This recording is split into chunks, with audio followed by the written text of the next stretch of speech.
Bismillahirrahmanirrahim. Assalamualaikum warahmatullahi wabarakatuh. Alhamdulillahilladzi hamdan syakirin, hamdan naimin, hamdan yuwafi ni'mahu wa yukafi'u mazidah. Ya Rabbana lakal hamdu kama yanbaghi li jalali wajhikal karim wa azimi sultanik. Salatan wa salaman ala rasulillah wa ala alihi wa ashabihi ajma'in, amma ba'du. Qala Allah ta'ala fil Qur'anil Karim, a'udzu billahi minasy syaithanir rajim, ala bi dzikrillahi tatma'innul qulub. Hadirin hadirat yang insyaallah semoga semua amal ibadah kita diterima oleh Allah Subhanahu wa taala. Setiap harinya kita berdoa, Rabbana atina fid dunya hasanah wa fil akhirati hasanah wa qina azabannar. Ya Allah, berikanlah kami kebaikan dunia, ya Allah berikanlah kami kebaikan akhirat, dan jauhkanlah kami dari api neraka. Sekaitan dengan itu, Nabi Shallallahu Alaihi Wasallam bersabda, Arba'un man u'tiyahunna faqad u'tiya khairat dunya wal akhirah. Ada 4 amalan yang kalau kita lakukan itu maka Allah memberikan kebaikan dunia dan akhirat. Allah yang memberikan kebaikan dunia dan kebaikan akhirat itu.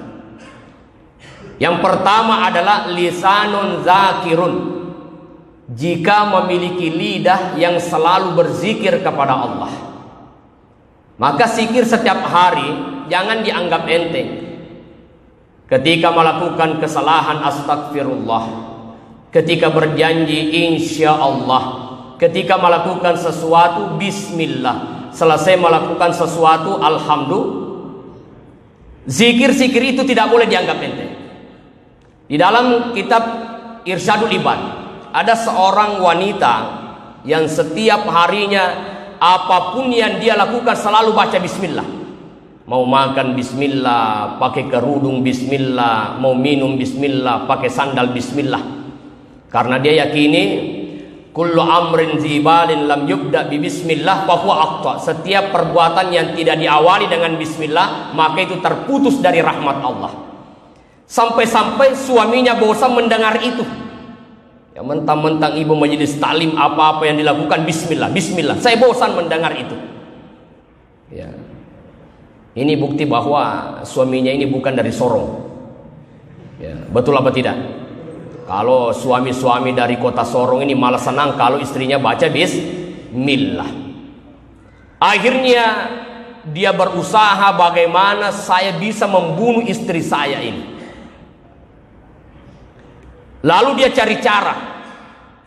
Dia minta izin merantau dengan tujuan agar dia punya cara untuk membunuh istrinya. Ditemukanlah sebuah cara, yaitu dia menangkap ular besar lalu dikirimkan kepada istrinya. Saat istrinya nanti membuka ular itu, maka ular itu akan mematuknya dan langsung meninggal. Begitu perencanaan suami. Akhirnya terjadilah rencana itu, dikirimkanlah istrinya ular besar. Dengan izin Allah, istri menerima dengan bismillah, membukanya dengan bismillah. Dengan izin Allah, berkah bismillah, ternyata ular itu berubah menjadi emas. Alhamdulillah. Ya, makanya nanti pulang dari tarawih tangkaplah ular. Ya, besok baru dibuka itu, baca bismillah. Insya Allah tidak jadi emas. Kenapa tidak jadi emas? Karena itu yang menjadi tujuan. Adapun si wanita ini itu tidak menjadi tujuan. Intinya apa? Siapapun yang berzikir karena Allah, maka Allah akan memberikan keajaiban di luar nalar kemampuan dia sendiri.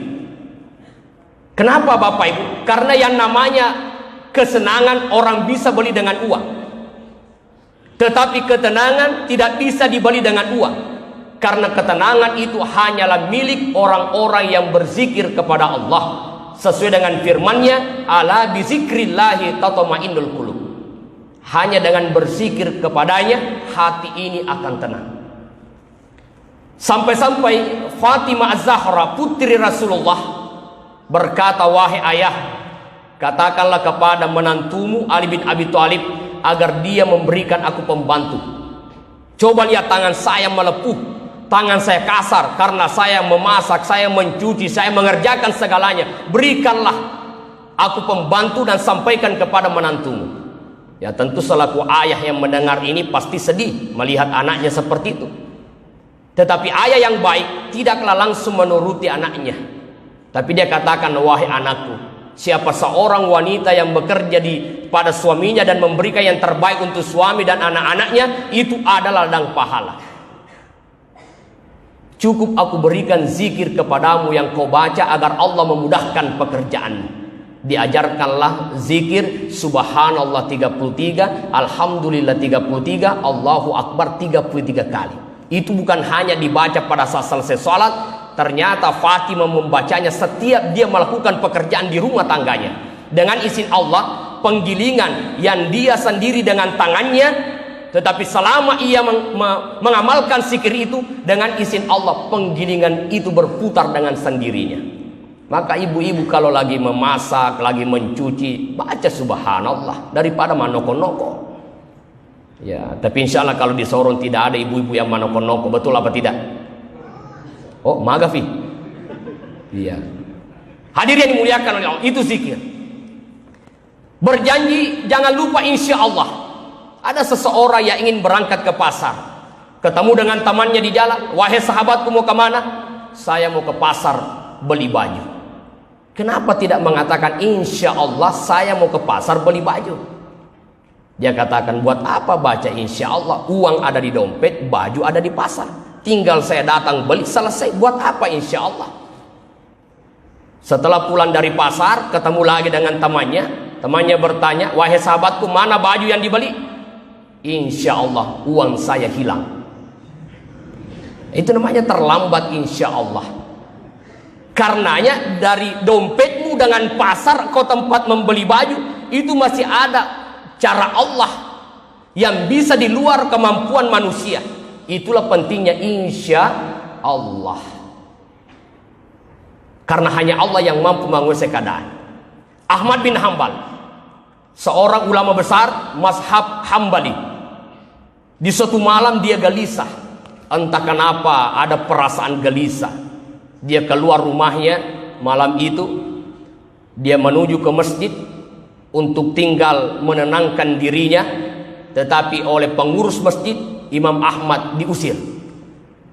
Beliau singgah di teras masjid untuk istirahat. Oleh marbot masjid diusir, kamu tidak boleh tinggal di masjid. Padahal andaikan panitia masjid ini tahu bahwa ini adalah Ahmad bin Hambal, pasti menyiapkan tempat spesial. Kenapa? Dia ulama besar.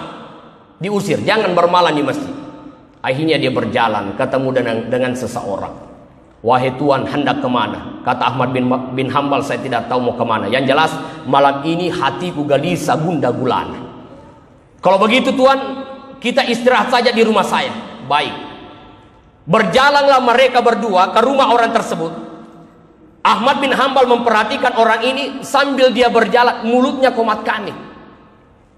Ada zikir yang dia baca. Ya samalah ibu-ibu yang ada di atas itu. Saya kira kalau dia duduk-duduk di rumah, pasti mulutnya komat kamit, itu karena zikir. Ya, atau yang kedua karena lagi menceritakan kejelekan orang. Ya, tinggal dua itu aja. Sampai di rumahnya dilayani, dihidangkan makanan, terus orang ini mulutnya komat kamit. Ahmad bin Hambal bertanya, wahai Tuan, dari tadi aku perhatikan mulutmu terus komat kamit, apa yang kau baca?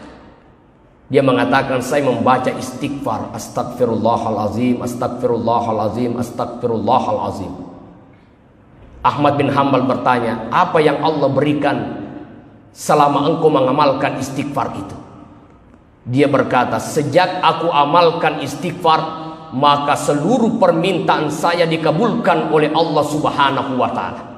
Tinggal satu permohonanku yang belum dikabulkan. Apa itu? Saya ingin bertemu dengan seorang ulama besar yang bernama Ahmad bin Hambal.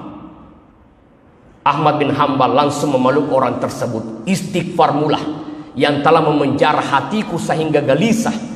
Istighfar mula yang membuat hatiku gelisah gundah gulana. Istighfar mula yang membuat aku terusir di masjid.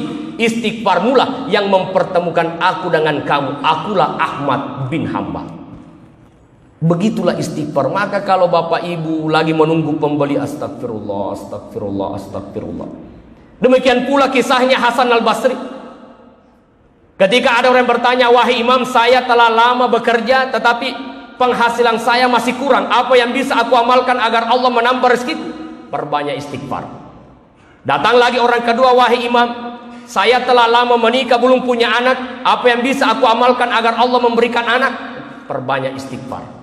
Datang lagi orang ketiga, wahai imam, sudah lama tidak turun hujan. Apa yang bisa aku amalkan agar Allah menurunkan hujan? Perbanyak istighfar.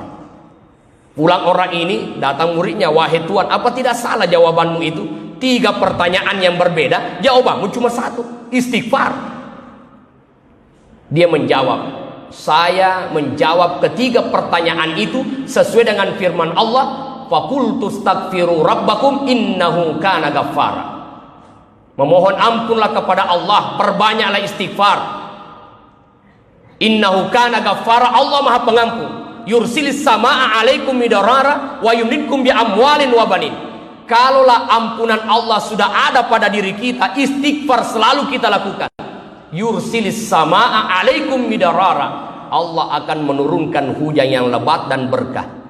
Wa yumdidkum bi amwal, Allah banyakkan hartamu, wa banin, dan Allah berikan kamu anak. Dengan cara apa? Istighfar. Astaghfirullah Rabbal baraya, Astaghfirullah minal khataya. Kalau istri lagi marah, bacakan itu Astaghfirullah, insya Allah tidak jadi marah. Apalagi kalau ibu-ibu suaminya selalu marah, selalu marah, baca Asmaul Husna, ya Latif, ya Latif, agar Allah melembutkan hati suamimu. Sudah baca ya Latif masih marah, bacakan surah Yasin. Ya, insya Allah mudah-mudahan cepat mati hatinya, bukan orangnya. Ya Latif, yang maha melembutkan hati. Tapi ada ibu-ibu yang mengamalkan itu ya Latif, malah suaminya tambah marah. Kenapa nama tetangga yang selalu disebut? Ternyata nama tetangganya Pak Latif. Itu artinya suaminya pun tidak tahu namanya Asmaul Husna. Insya Allah akan kita lanjutkan pada subuh hari. Wabillahi taufiq wa sa'adah. Assalamualaikum warahmatullahi wabarakatuh.